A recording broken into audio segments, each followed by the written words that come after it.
بسم الله الرحمن الرحيم.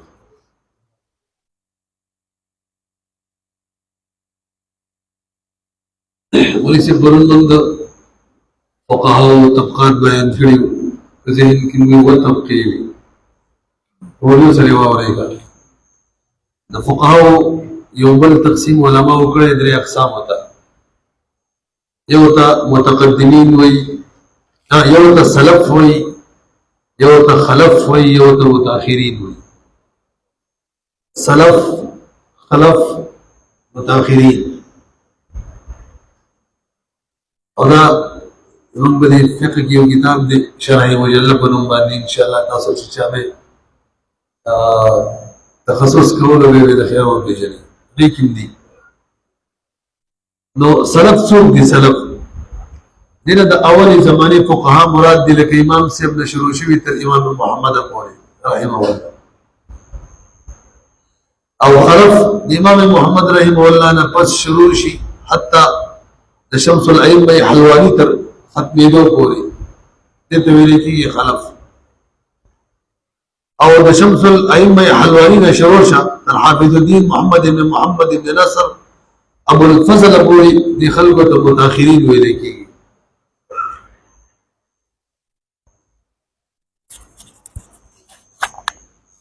زده شو لګنه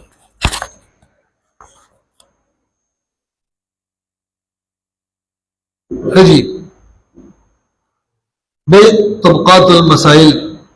دغه طبقات د فقهاو بل طبقات د مسائل هم دي څنګه چې علماو د فقهاو طبقات جوړ کړي دغه شان د مسائل هم جوړ کړي او دا د دې لپاره دي چې یو مولا ته یو مفتی ته هغه مسائل مخې ته راشي او خپل منځ کې تضاد وي نو کومې مسلې له په کومې باندې ترجیح ورکوي د هغې لپاره طبقات جوړ کړي وای نه شي واورئ ښه په هغې کې اول نمبر مسائل اصول ورته وایي مسائل اصول ظاهر الروایت هم ورته وایي مسائل اصول ظاهر الروایت دا هغه مسائل دي کوم چې د امام محمد نه رحمه الله نه په شپږو کتابونو کې نقل شوي دغه د شپږو کتابونو مسائل ته مسائل الاصول او ظاهر الروایت ویل کېږي شپږ کتابونه کم دي جامع صغیر دی جامع کبیر دی سیر صغیر دی سیر کبیر دی او مبسوط دی او زیادات دی اولی مبسوط لیکلی دی بیا جامع صغیر جامع کبیر دی رسته لیکلی دې ته ظاهر الروایت ولې ځکه په ثقه طریقه باندې تواتر او شهرت په طریقه باندې دغه مسائل د امام محمد نه نقل دي دا ټولو نه غټه درجه ده دغې ده نو موږ ته که چېرې مسلو کې اختلاف رالی ورپسې کومې را روانې دي یوه مسله د هغې نه وه یو شان حکم او د دې نه وه د هغې په ضد کې حکم موږ به دې له ترجیح ورکوو که د عرف په وجه باندې علما د هغې موافق فتوا ورکړې وه علماو به بېله خبره تاسو ما په خبرو پوهېږئ د کتابونه خو باید شوي که نه دویم نمبر البته یو خبره ډیره اهمه ده مبسوط د امام محمد کتاب دی رحمه الله موږ ویلي کله چې اصل ذکر شي په هدایه کې نو به ترېنه مراد مبسوط وي دی مبسوط چې دی که نه مبسوط د امام محمد رحمه الله د دې کتاب لیکل ډېرو علماو کړي دي لکه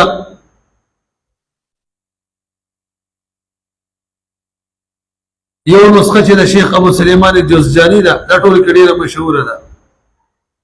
یو د شیخ الاسلام ابو بکر معروف به خواهر زاده هم مبسوط دی یو د شیخ الاسلام او مبسوط د شیخ الاسلام د خو کبرا ورته وایي د شیخ یو د شمس الائمه حلوانی ده او یو د شمس الائمه سرخسی ده دې ټولو کتابونه مبسوط دي هغه د امام محمد رحم الله کتاب دی مسائل دي چا پکې ځان د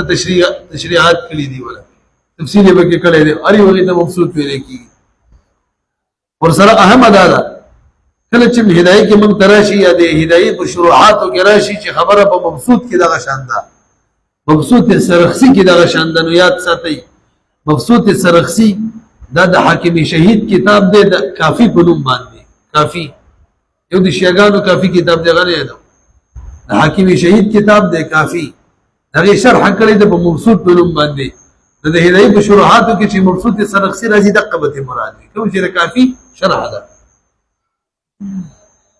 نو اول نمبر مسائل کوم ظاهر روایت مسائل الاصل دا هغه مسائل کوم چې پښپغو کتابونو کې دویم نمبر غیر ظاهر روایت ورته وي او ته روایت النوادر وي روایت النوادر امام محمد رحم الله نه چې کوم مسائل نقل لی او په دغه شپږو کتابونو کې نه بیا وته غیر ظاهر روایت وي بیا وته نوادر روایت النوادر ورته وي لکه کیسانیات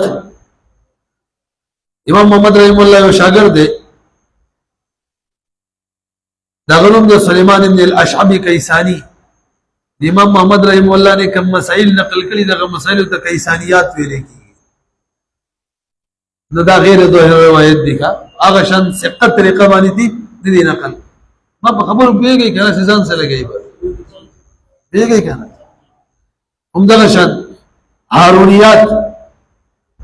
تاسو د مقدمه کې دغه چاپ کې تقریبا مقدمه لیکل شوی هغه کې غني وجه لیکلي هارونیات کم مسائل ته وایي یو پکې دا چې هارون الرشید په زمانه کې امام محمد رحمه الله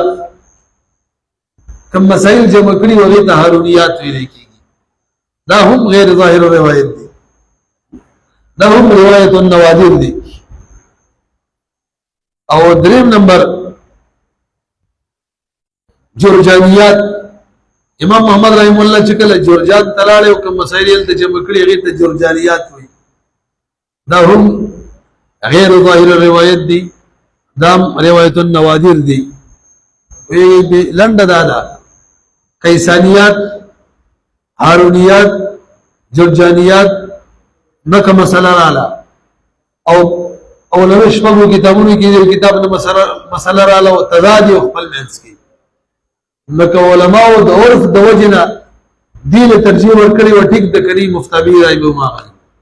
بدل لګي پیږي کنه موږ ان شاء الله هدايه کې زه بځه باندې راځي دا ظاهر روایت دی او دا روایت د نوادر دی دا برابر راځي دریم نمبر الفتاوى یا نوازل یا واقعات دي ظاهر روایت غیر ظاهر روایت فتاوى نوازل واقعات دریم نمبر شو دا کوم دي دا مسائل دي چې نه تعلق د ظاهر روایت د مسائل سره دي او نه د نادر روایت د مسائل سره دي البته رسلو متأخرین علماء دغه مسائل استخراج کړي دي د مخکینو اصول موافق دغه مسائل ته به څوي فتاوا نوازل واقعات بدل لګي پوه شوي کنه کومه مسله چې بغیر ظاهر روایت کې نه ظاهر روایت کې نه متأخرین علماء استخراج کړي مسلې رئیستري د مخکینی اصول موافق به باغې ته فتاوا وي هغه ته به نوازل وي هغه ته به واقعات وي وای نه شلو به شاول دغه درې طبقات د مسائل دي نو ته نتیجه دا وته چې تضاد پکې راتلو اول باول خلو به دویم خلو به دریم درات عام طور دریم خار مسائل کوم چې وخت کې نه شاول الله رحمه الله د مسائل څلور طبقات بیان کړي د احلاف د مسائل اي کول اول هغه مسائل کوم چې د اصحاب مذهب نه نقل دي هغه شپږ کتابونو مسائل یادې ټول کې قوي مسائل ما غدي نو مفتی دا سینه شي کولای چې بغي فتوا ورنکي ذم روایت شاذه دا هغه مسائل دي چې د اصحاب مذهب نه نقل دي خو په ثقه روایت سره نه څنګه هغه مخکینو شاذ روایت سره دي نقل دي حکم چې موږ حالت دوه طبقه کې بیان کړ نو دلته یو مفتی نه د بکار چې دینه صرف نظر وکي او بده فتوا نه ورکړي شو دوا دریم نمبر تخریجات متأخرین متفقه دریم نمبر تخریجات متأخرین کړي داسې مسائل دي چې نه اصحاب مذهب نه ثقه روایت نقل دي او نه شاذ روایت نقل دي البته هغه اصول کې علماء دغه مسائل استلی دي او دا مسائل داسې دي چې د مذهب د علماء ترمنځ متفق دي دام حکم لا دا لري چې مفتی د دې هم صرف نظر نشي کولای فتوا ورکړي. څلورم نمبر تخریجات متأخرین مختلف فيه دي مخکې متفقه وکړه. داسې مسائل چې نه په اصحاب مذهب نه په ثقه طریقه نقل دي او نه په شاذ طریقه نقل دي او سره د دې نه اصحاب مذهب په منځ کې اصول او تواړه اختلاف هم پکې جوړیږي. نو دلته مفتی له پکار ده چې بس مجتهد نو کوم چې ته صحیح ښکار شول دلیل په بنا غي باندې فتوا ورکړي. په دې پوه شو. اوس یو دې اهم بحث ته د وکیل ان شاء الله به بل فقار راضي کا تاسو به خیر سره فقیهان جوړیږي. اوس مسله دا ده هدايه کې کله زمونږ د درې واړو امامانو درې واړه قول ذکري کله ورسره امام ظفر هم ذکري څلور قول کله ورسره د حسن بن زیاد روایت نقلی یو مسله کې ګڼه اقوالي من به څنګه معلومه و دې کې مفتابی رائے کوم ده. مفتابی رائے هم دا معمول بهای عمل به هم باغی کو کوم چې غیر مفتابی دا غیر سی حکم وی لکه چې نسخه شوی هغه باندې جایز مفتی لنه د خلکو له فتوا نو مفتابی رائے معلومه الفقه کې مشکل کارم دی او مهم کارم دی. زما په خبرو کوي راځي دا غیر بر خپل اصول دي. اول اصل لا دی کله چې یو مسله کې اختلاف فيه امام صاحب سره د صاحبانو نه یو ملګری یو بل ځان لیدو دغه به مفتا به وي. څه مطلب امام صاحب او امام ابو یوسف رحم الله یو طرف ته امام محمد بل طرف ته فتوا چا بقولي امام صاحب او امام ابو یوسف رحم الله بقول یو ته شیخین ویل استرازی یو طرف ته امام صاحب امام محمد دی بل طرف ته صرف امام ابو یوسف دی فتوا چا بقولي امام صاحب او امام محمد بقول یو اصل لا شو د دې تعبیر بداسي شي چې امام صاحب سره په صاحبانو کې کلم یو ملګری مفتابی رائے باندې دی وي. ها بل مسله ده کورف د وجنا علما فتوا دغه بل رائے موافق ورکړي هغه به له خبره ده. نن سبا دا ډیر کی یو طرف ته امام صاحب دی بل طرف ته صاحبین دي خو هغه دواړو بل اقوال دي. امام صاحب بل رائے ده امام محمد بل ده امام یوسف بل ده رحمه الله بهم اصل لا دي چې مفتابی رائے به امام صاحب دي. وایي شو دي څو شو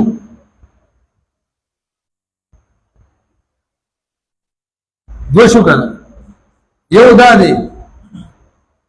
چې امام صاحب سره دغه دواړه متفق مو دا پکې مرګره کوي ورسره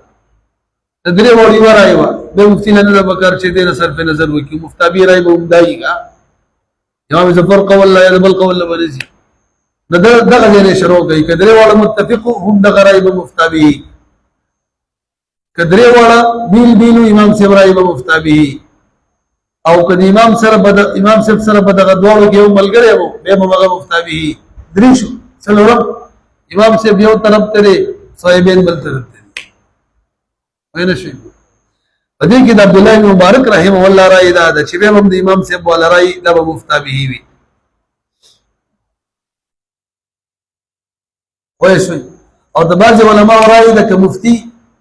د اجتهاد سره صاحبین قول له ترجیح ورکوي شي. څلورم صورت څو امام صاحب رائے یو طرف ته او صاحبین رائے ځان لا دوړه شریک دي. عبد الله مبارک رحمه الله فرمایي مفتابی رائے ولا شي امام صاحب او بعض علماء فرمایي چې نه مفتی له بګار ده چې هغه معلومي مفتی له جایز ده چې هغه تراجح رائے د صاحبین معلومه شي فتوا به ورکوي شي او چا ډېر مزیدار تطبیق کړی دی. په دې څلورم صورت کې کچري مفتی مجتهد مفتی وو د به دغه علماء رائے ده چې کومه وتصحیح خارج شو بغیر فتوا ورکی او که مقلد مفتی وو د امام سے فرای فتوا ورکی څنګه عبد الله مبارک ویلي دي پته لګي پوه شو. څو صورت شو څلور دا خود متقدمینو فرایو کې د ترجیح صورتو اوس د متأخرینو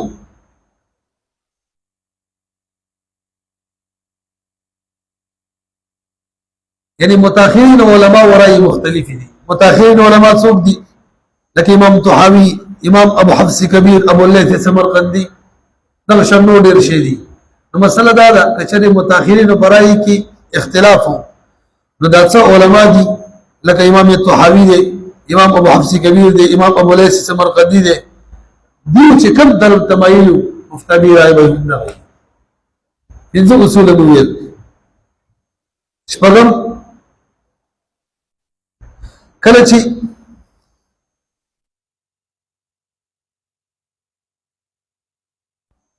فکما مسله باندې متون متفقو متون بیان کوم متون کم دي لکه کنز متن دی قدری متن دی نو فکما مسله باندې چې متون متفقو نو متون کما مسله د مفتبی راي وي درسه بي شپږ شو او که متون او فتاوو کې اختلاف وو بچاو چا کی متونو فتاوو کی به ترجیح چالي متونو لرا الکه شامی فتاوا دکا قدری مت انجدامیل بل شي دا و مسل شو اتم چری په فتاوو شروحاتو کی حکم لك فتح القدير شرح دا شروحاتو کی تعرض نو به شروحاتو له ترجیح د فتاوو په مقابله کې نو که متون متفقو انځم اصل دله به ترجیح او که متون شروحات او فتاوو کی اختلاف متون له ترجیح او په فتاوو شروحات کی اختلاف شروحات له ویل شي اوس متون کوم دی ما ول دا بیانو متون معتبر متون هدایت متن کې راځي قدوری دا مختار دی نقایه دا وقایه شرع وقایه چې پیدا کنز دقائق دی ملتقى الابهر دی او مجمع الانهر دی تحفة الفقهاء دا دیتا متون وی کا متون معتبره به چې کله تصوري متون ثلاثه کې دا مساله ده متون ثلاثه هغه درې کتاب دي او وقایه ده یو کنز دی یو قدری ده دې درې ورته د څوي متونی ثلاثه به مهمه مسله ده هم ده چې کله دی خو ګوري کله علماء یې مسلې لم ترجیح ورکړي بلې لم ورکړي او الفاظ ترجیح یو کې یو شان وی بل کې بل شان من بشاله به ترجیح ورکو ونه رسېږي امام محمد قول ته ویلي دي مثلا د وقف مسله کې چې دا راجح ده وقف مسله کې دي امام ابو یوسف رحم الله قول ته ویلي راجح ده او یو کې ترجیح او الفاظ بل کې بل دي من بوس کوم له ترجیح ورکو نو خبر پوه نه شوي به الفاظ دیگر دورای دي دوه ته ترجیح ورکړل شوی دا بس بکه مراجعي نو اوري اول تسهيل ډول مضبوط الفاظ چې دا الفاظ کمرای کې استعمال شوی دا اول نمبر اغا عليه عمل اليوم عليه دغه مسلې مطابق چې لیکل شوی عليه عمل اليوم الترجیح د پاره د ټولو نه قوي لفظ دا دی یا عليه عمل الامه دا دواړه قوي الفاظ دي ذر نمبر عليه الفتوى څه مطلب یو په لیکلو عليه عمل اليوم یو رايته بل د لیکلو عليه الفتوى کوم بقوي وي عليه عمل اليوم بقوي ذر نمبر د ترجیح قوي الفاظ غداري واورا عليه الفتوى به يفتى عليه الاعتماد به نأخذ اب هدايه رازي هو فتوى مشايخنا هو المختار في زماننا دريم نمبر الفتوى عليه هو الأصح هذا ترجيح الفاظ دريم نمبر بغشان هو الأشبه هو الأوزع هو الأظهر هو الأحوط هو الأرفق سلونا نمبر هو الاحتياط هو الصحيح اما ولكم شي اول نمبر الفاظ وټول کې راجح به سديم راجح به دريم به سلورم اوس راځي اصطلاحات د فقه دي د بار راځي حسامي کې به ان شاء الله راشي نغزين کې نه وای کا حسامي کې به د خیر سره د نه د بیان نه پس راشي عزیمت او رخصت عزیمت تعریف دا ده هغه حکم ته ویل کیږي چې د بندګانو د آزار سره تعلق نوي او اولا مشروع شوی هغه حکم ته ویل کیږي چې اولا مشروع شوی بندګانو آزار سره څه تعلق نوي دې په مقابله کې رخصت ده هغه حکم ته ویل کیږي چې اولا نه مشروع بندګانو آزار سره تعلق وي اولا مشروع د په ولاړه مونږ کوا عذر ده مناسته کول مناسته رخصت ده ابو ولاړه عظیمت ده وای نه شي اولا مشروع د رجوع سره رمضان کې عذر ده رخصت سفر ده بیماری ده مینی سمې رخصت ده اولا نه ده مشروع عذر سره تعلق وای نه شي به د عظمت څلو اقسام ذکر کړي چا پنځه ذکر کړي یو فرض دی ازي د فرض تعریف کو فرض شاته وي هغه حکم ته ویل کیږي چې په دلیل قطعي سره ثابت وي پوه شو په هغه حکم ته ویل کیږي چې په داسې دلیل ثابت وي چې شوبه پکې نه وي دوړ یو مطلب دا فرض تعریف شو دا عظمت اول قسم دی به فرض حکم دا دی چې دې کې با لزوم او علما هم لزوم بوي اعتقادا هم لزوم بوي عملا هم سمرا علم بم تراولي عقیده بم ساتي او عمل بم بکې عقیده دی ولنه ساتله کافر جوړيږي او کامل لبنه کول گمراه جوړيږي دا حکم نشاره د فرض لکه مون شو زکات د فرض په دوه قسمه دی ولې سي یو د فرض عین وای یو د فرض کفایي وای فرض عین هغه ته وای چې په هر بالغ عقل باندې فرض هر کس باندې چاته چې شرایط برابر وي باغ فرض او غاړه په کې اخلاصيږي د ټولو خلکو چې هر یو کس دسی وایا یو کس غاړه باندې اخلاصيږي چې هغه ادا کړي بل فرض کفایي دی فرض کفایي دا چې په مجموعه فرض وي یو یو ادا کړي ټولو غاړه اخلاصيږي اول مثال لکه مونږ دی لکه روزه ده او د بل مثال لکه jihad چې کله فرض کفایي اقدامي jihad وي نو کله مسلمانانو کې ټولو غاړه خلاصي ترسي البته فرض کفایي کې دا کار دی چې کس فقط یو پاتې شي بس به کفایي نه غوړي عین شي دا خوش دو نمبر دی واجب لغوي معنی غني دی یو پکې لزوم دی وجوب لزوم اصطلاحي تعریف باغ حکم ته ویل کېږي چې په داسې دلیل سره ثابت وي چې شوبه پکې وي التسو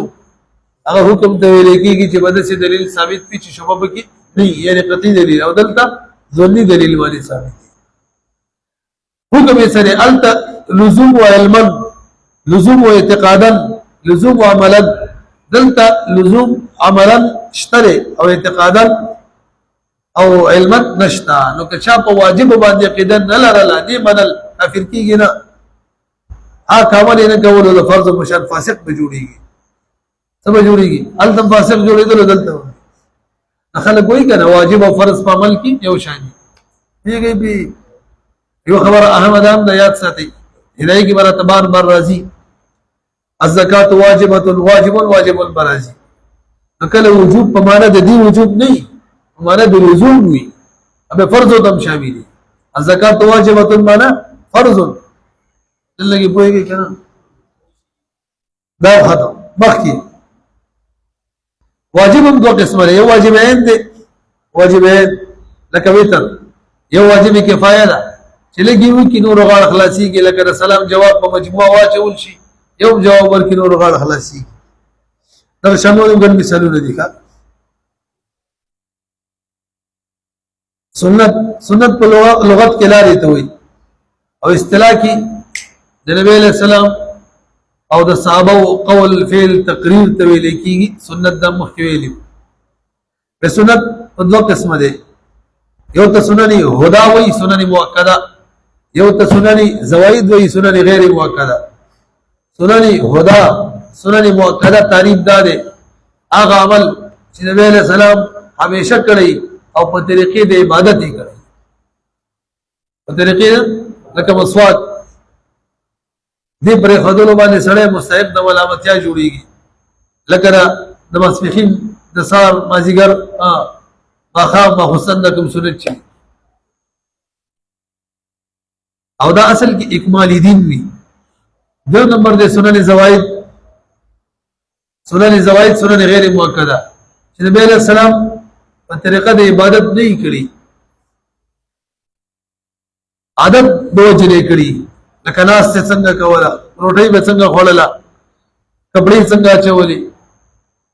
یا په خر باندې سواری کړې ده دا کوم سنت دي باندې زواید دي که څوک بری دي دلته مستحق د ملامتیاب نه جوړیږي او بل نفل او سنن زواید کې فرق دار چې نفل کله کوي کله نه کوي سنن زواید ټول عمر لکړي عبادت نه دی به خایل او درسې دي به سنت په دوه قسمه سنت عین او سنت کفایي سنت عین چې هر قسمه دي سنت مؤکده وی عین دي لکه تراویح نفس کول او سنت کفایي چې د یو ادا کې نور غاړه خلاصيږي لکه په جمع تراویح کول درسې دي یو تراویح کول له سنت مؤکده دي عین سر سنت دي سنت مؤکده دي عین مسلکم سنت مؤکده دي عین یو سنت مؤکده کفایي دي څوک ادا کی نور غاړه خلاصيږي جماعت کې څوک کی محلي نور غاړه خلاصي محلي ور غاړه خلاصيږي کوی نه شي به څه شو څلور کړه حرام چاته وي هغه حکم ده هغه منع ایته چې په دلیل قطعي سره ثابت دي لکه شراب درسي لکه قمار ورزبس نو که حرام او ارتکاب څوک کوي دا به ګناهګاری څه کوي حرام او ارتکاب ته ګناه ویلې کیږي کا او ګناه نو اصل خدای وصدر کی کنه یو کتاب دی الجواب الکافی الداء والدواء په نوم باندې حافظ ابن قیم رحم الله کتاب دی د ګناه نقصانات ذکر کړی یقین وکړي چې وی ګوري سره ایران شي ګناه څومره نقصانات د ګناه نقصان دا دی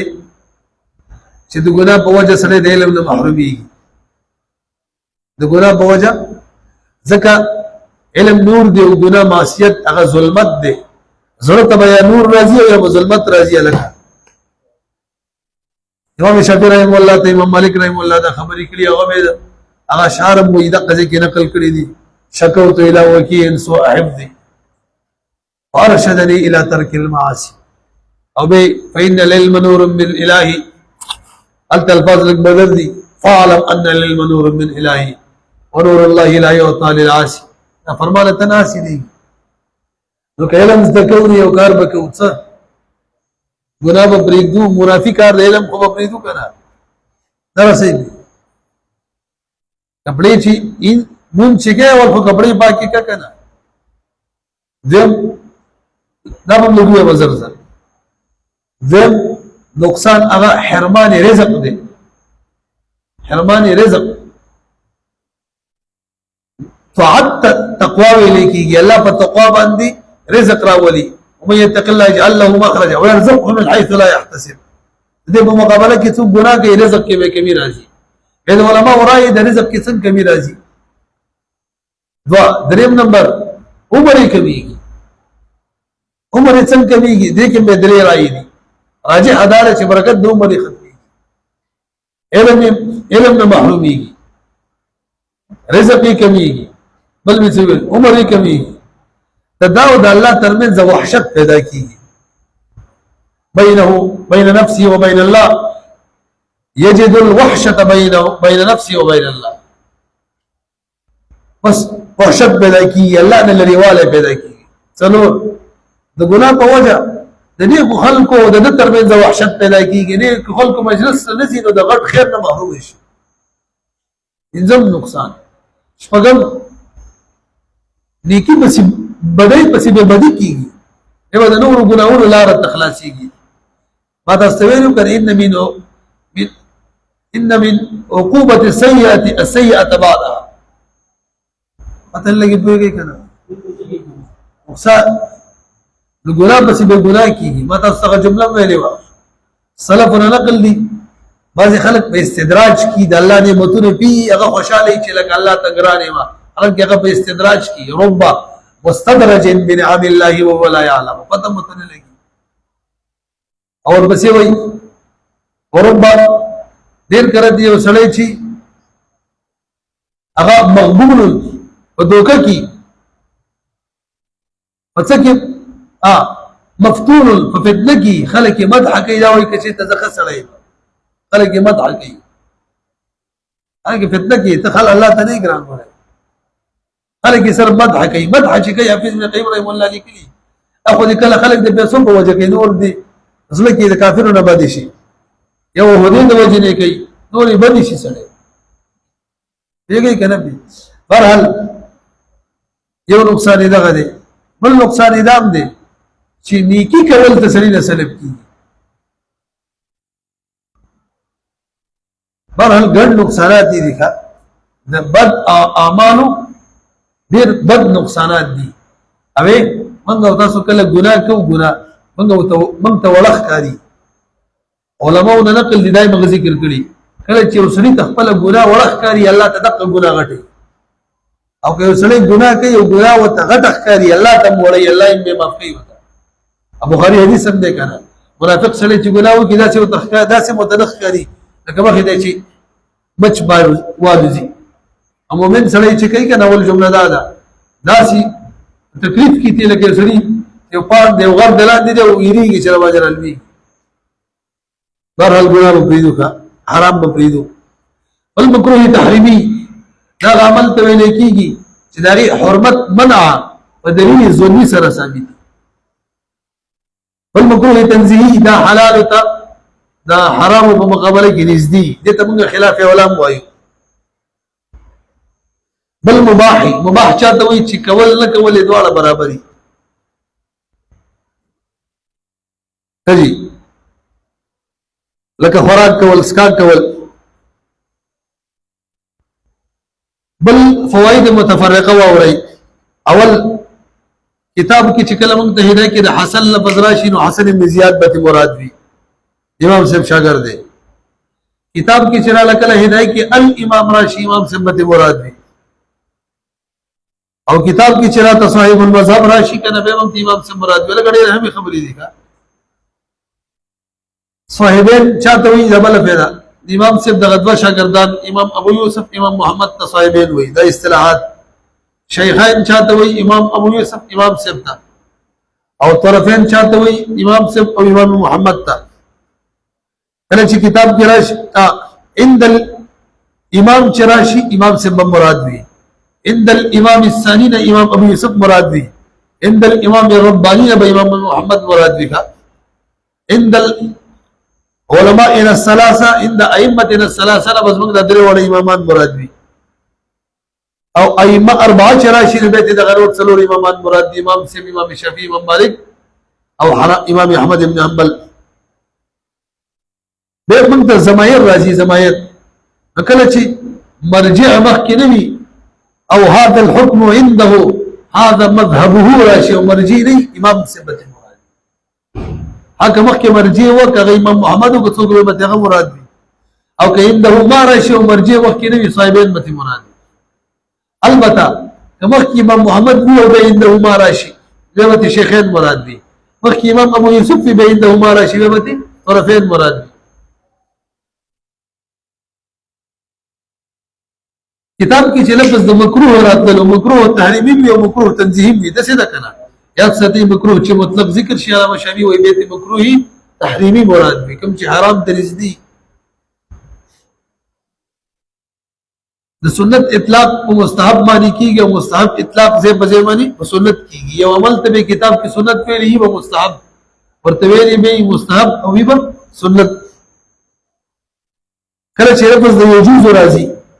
مباح تم شامل وي مندوب تم شامل وي حتی مکروه تنزیهی تم شامل کړه معنی حرام نه دي ينبغي چراشي ينبغي نه مندوبات مراد به مباح